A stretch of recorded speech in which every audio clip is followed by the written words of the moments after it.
Hi, this is Emily Loeb, and this is my HIB presentation.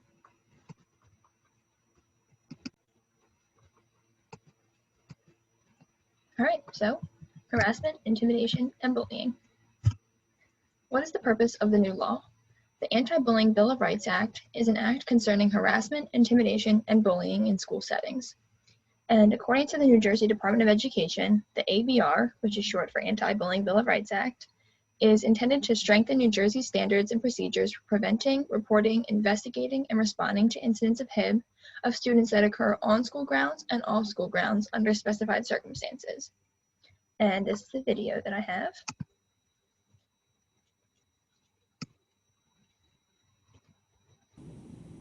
The new anti-bullying law is certainly a comprehensive anti-bullying law, and everybody should be proud that New Jersey passed it. However, here's what it does. It requires schools, school officials, and districts to record HIB, harassment, intimidation, and bullying events, and to keep that data. It requires them to prevent bullying and harassment, particularly bullying and harassment that's based on race, gender, sex, sexual orientation, ethnicity, or age. It requires the school to develop bullying specialists and anti-bullying and harassment teams. It does all those things, and that's good. But it does not create new rights of action. It does not allow a new type of lawsuit to hold school boards or school officials accountable. The existing lawsuits that were in place before the new anti-bullying law are still the only remedies available. And under our New Jersey law against discrimination, we hold school officials and district officials responsible for when they fail to prevent, and even worse, fail to respond to harassment, intimidation, and bullying in the schools. Okay. To our PowerPoint. What is the definition of HIB? HIB is an acronym for harassment, intimidation, and bullying, like I said before. And the ABR defines HIB as any gesture, any written, verbal, or physical act, or any electronic communication, whether it be a single incident or a series of incidents, that is reasonably perceived as being motivated either by an actual or perceived characteristic. So basically, from that big definition, you can get that the HIB includes verbal, physical, psychological, and electronic bullying in a single incident or in multiple instances. And after doing some more research, I came across an article from the Education Law Center, and that they also added that HIB is defined as the effect of causing harm to a student or damage to the student's property, or reasonable fear of harm or property damage, or of insulting a student or group of students in a way that substantially interferes with the orderly operation of school.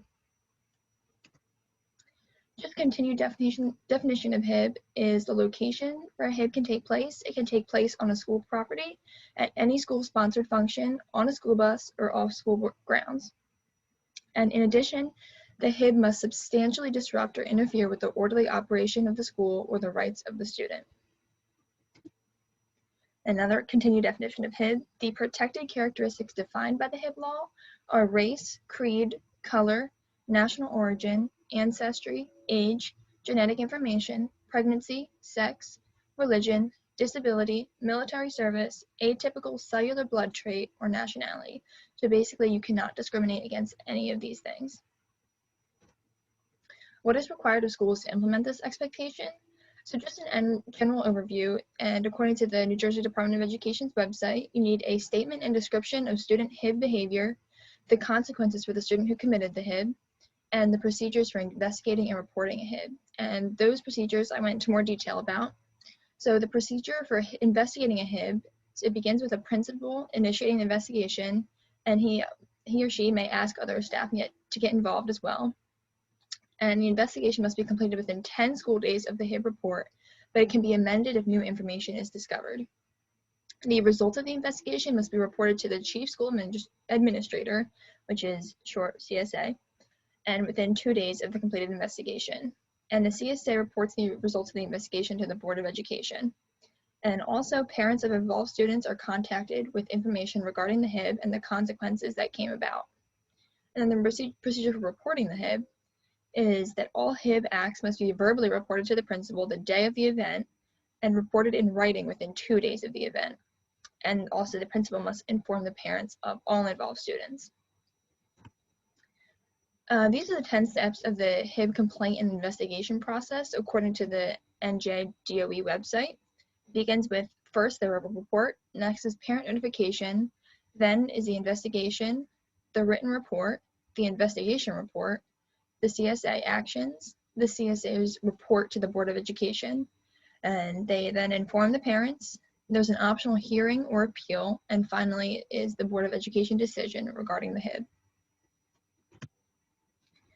Some new roles that must be established according to the ABR that schools must implement is first the District Anti-Bullying Coordinator, short is ABC, and this person is appointed by the CSA, and some of their responsibilities are to help strengthen the school's HIB policies, and they also work with the ABS, the BOE, and the CSA to prevent and respond to HIB situations and discuss improvements to HIB policies.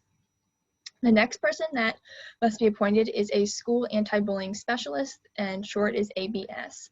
This person is appointed by the principal and must be a guidance counselor, school psychologist, or certified staff member. And some of their duties are to be a part of the school safety team. They lead the HIB investigations. And according to the New Jersey Department of Education website, it's the primary person in charge of preventing, identifying, and addressing HIB incidents in the school.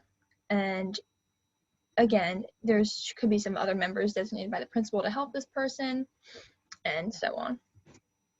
Another role that must be implemented is the school safety team. And the purposes of the team is to develop, foster, and maintain a positive school climate by focusing on the ongoing systematic operational procedures and educational practices in the school, and to address issues such as HIB that affect school climate and culture. And that is taken right off the NJDOE website. And the school safety team includes the principal, a teacher, the anti-bullying specialist, a parent, and other members designated by the principal. Just some more things required by the school is HIB prevention programs. So these are annually established programs that are designed to prevent and address HIB. The next is HIB instruction, and these are ongoing HIB instruction throughout the school year. And there's also now a week of respect, and this is a week in October that is used to teach students about HIB prevention. And just remember, when you're considering all these things, the instruction must be age appropriate. Some of the costs associated with implementing this law, this was from the newspaper article that I had read, and it said that some superintendents and school board members across New Jersey say the new law, which takes effect September 1st, reaches much too far, and complain that they have been given no additional resources to meet its mandates. So basically, the new law is requiring new school staff, new programs, new processes, and new trainings. Like we saw, the ABS, the ABC, the school safety team, those are all new things. And this means that either new hires or increasing current staff's workload must take place.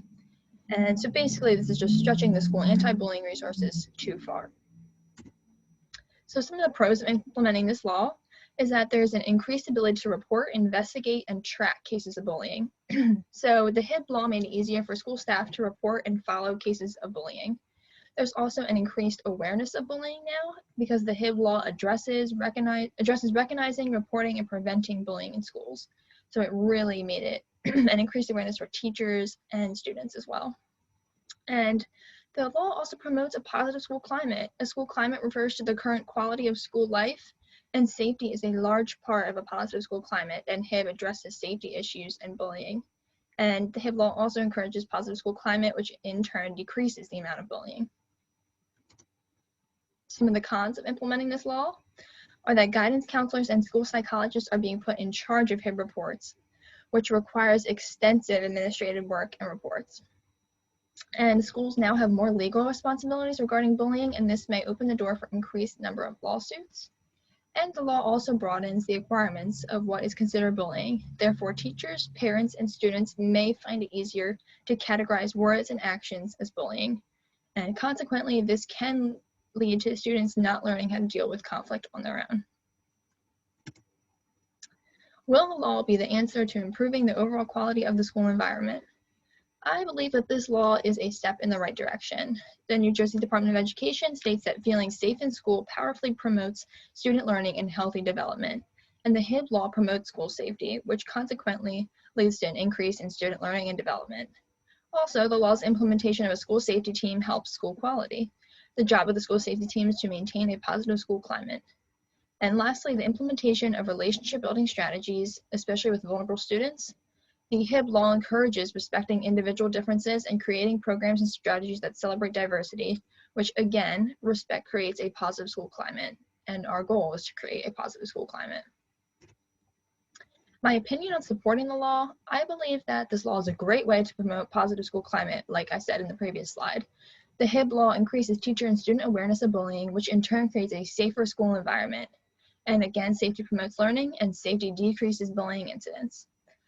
However, I also believe that the law requires intensive investigations where the investigators must give their best effort to determine the intentions of the HIB offender. And this can be especially challenging as sometimes you have no idea what the intentions are of the student. And I really believe that you have to view each HIB case individually. And some educational resources that are available for educators and parents. To begin with, are educators. You can incorporate bullying prevention into your curriculum, and you can use class activities to discuss bullying and just basically make bullying prevention a part of your daily curriculum so students understand what bullying prevention looks like. And educators can also participate in training and professional development. There's plenty of trainings on the Board of Education's HIB policies, understanding bullying and its effects, and also recognizing, responding, and reporting bullying. For parents, there is a list of bullying prevention resources for parents on the New Jersey Department of Education's website. I put the direct link there, and it also begins on page 32. There's a page worth at least list of links that parents can use. And you can also be active in your child's education. I would encourage parents to volunteer as part of the school safety team. I encourage them to attend Board of Education and public meetings, as well as parent-teacher conferences. And lastly, you can also teach your child how to be an upstander. And those are my resources.